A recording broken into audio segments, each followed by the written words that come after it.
What is up, YouTube? Back for another quick video on the 24 Brap Daddy. Today we're going to be installing a new S&B cold air intake.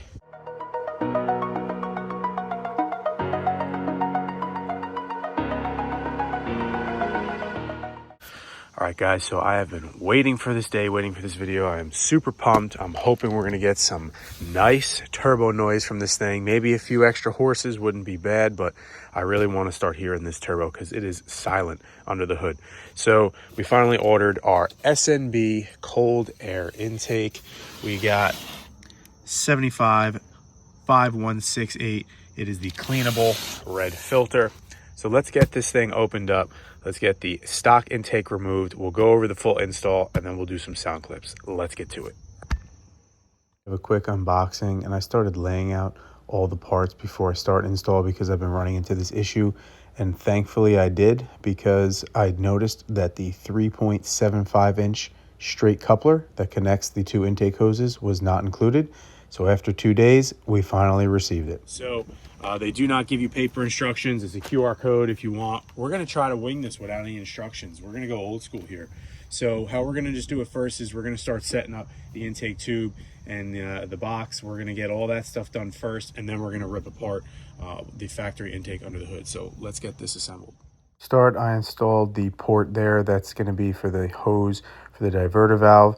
You do have a gasket. Make sure you line it up, because otherwise you'll see it will restrict some of the flow.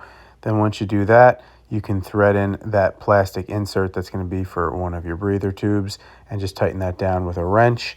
Next up, I installed the dual port there. That's going to be for your two hoses, and it also includes a little crush gasket as well. So make sure that that's all lined up straight with each screw and tighten all four of those down. Then there's a little bracket. Make sure you have it facing down, and you use the two supplied bolts to tighten that down, and that will wrap up that portion. Then I noticed that the rubber intake scoop here was not manufactured very well. There was a lot of issues. There was a lot of extra rubber left, and none of the mounting points, as you can see here, were drilled through. So I had to get a small drill bit. I drilled pilot holes through all 6 holes, and then I went back with a 1/4 inch drill bit and I drilled the holes through all the way so that I would be able to put the push pins in. I was pretty disappointed with the craftsmanship on a lot of parts of this piece, unfortunately, but overall it still is a nice intake, so we went ahead with the install. Like I said, I did drill out though all of these holes, as well as the 7th hole, which is the one that holds this scoop down on the radiator cover. That was not drilled through at all.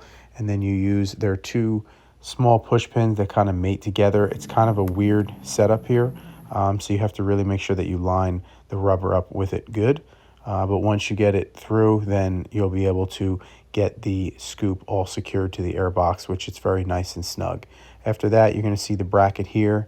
You're going to attach that to the airbox with the 2 supplied bolts, and you're going to install the insert for your intake air temp sensor that goes in the intake tube. Then you can see here, like I previously mentioned, I got a straight razor and I trimmed up a little bit on that rubber inlet to try to get it a little bit cleaner looking and get some of that excess rubber off, so it doesn't look like a 3-year-old had cut it with hand scissors. Once you're done trimming it all up and getting it to where you like it, then the next step is going to be start to disassemble your factory intake. For me, I had to stop there, but I called S&B. They 2-day overnighted the coupler that I was missing to me, and now we're back in business. So to start, I grabbed some hose clamps. I removed the clamp to get that hose off for the diverter valve. Then you just give that port a 1/4 turn, remove that. You're going to remove a couple of those breather hoses just by pushing in that clip. Then I removed that bolt that mounts the intake tube onto the bracket there, as well as the hose clamp at the back of the intake tube, and remove the intake air temp sensor. Then that will allow you to pretty much lift up on your intake and remove the whole thing at one piece. Then you're just going to work on the hose clamp that's on the actual turbo, and you're going to remove that turbo inlet there. Next up, you're going to start installing the new S&B intake tube. Just wiggle that into that factory coupler there. Tighten that down nice and snug. Make sure you get it in there flush. There isn't that much extra meat to work with, so you want to make sure it sits nice and flush. Then you can give that port a quarter turn to install and put the hose clamp back on with the hose, so you're all hooked up for your diverter valve. Then next up, I removed the fender bolts that you can see there that are going to hold your intake box to the inner fender and keep it all secure. Once you have those removed, I assembled the coupler that goes directly on the turbo, and I tried to take out as much slack on that clamp to make it easy to tighten. Then I put it on the turbo, tighten that up.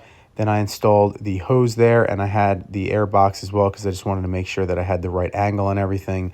Then I put my new coupler on that hose, got that preloaded. I removed the air box so that I could get everything situated properly with the air filter, and then I reinstalled that back in there, hooked it up to that intake hose, tightened that down, and then we're going to work on the bolt there that attaches the tube to the bracket, and then you're going to work the intake tube back into that coupler, and you're going to tighten down on those two clamps to attach the two intake tubes together.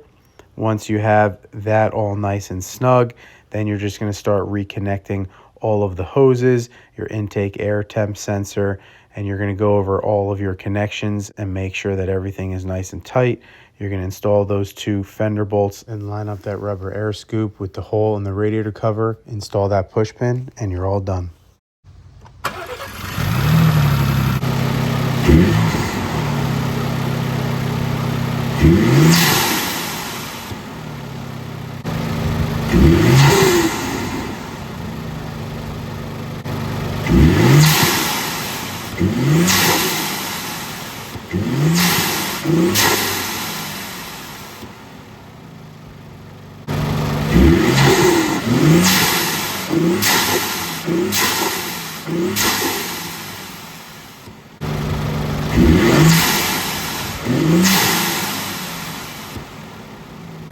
All right, guys, we are all done. Whole install took about an hour to put it in once we had everything assembled. Hopefully you guys like this video. Be sure to stay tuned for a comparison video. I have some stock clips with the original stock intake, and then I'll do some clips with this now so we can do a comparison of both pulls and stagnant revs. So be sure to follow, like, and subscribe, and stay tuned for more Raptor content. One thing I just forgot to mention is to make sure you install that rubber seal on the air box. You can see where the air filter sits. I must not have recorded that. I am sorry. And also, I opted not to install the plexiglass. I wanted to get as much airflow as possible, get as much noise as possible, and I personally am just not a big fan of the look of the big plexiglass window. But that's total preference to the owner. This is just what I wanted to do. I don't take it off-roading, so I'm not too worried about the dust, and I just wanted to hear the most noise.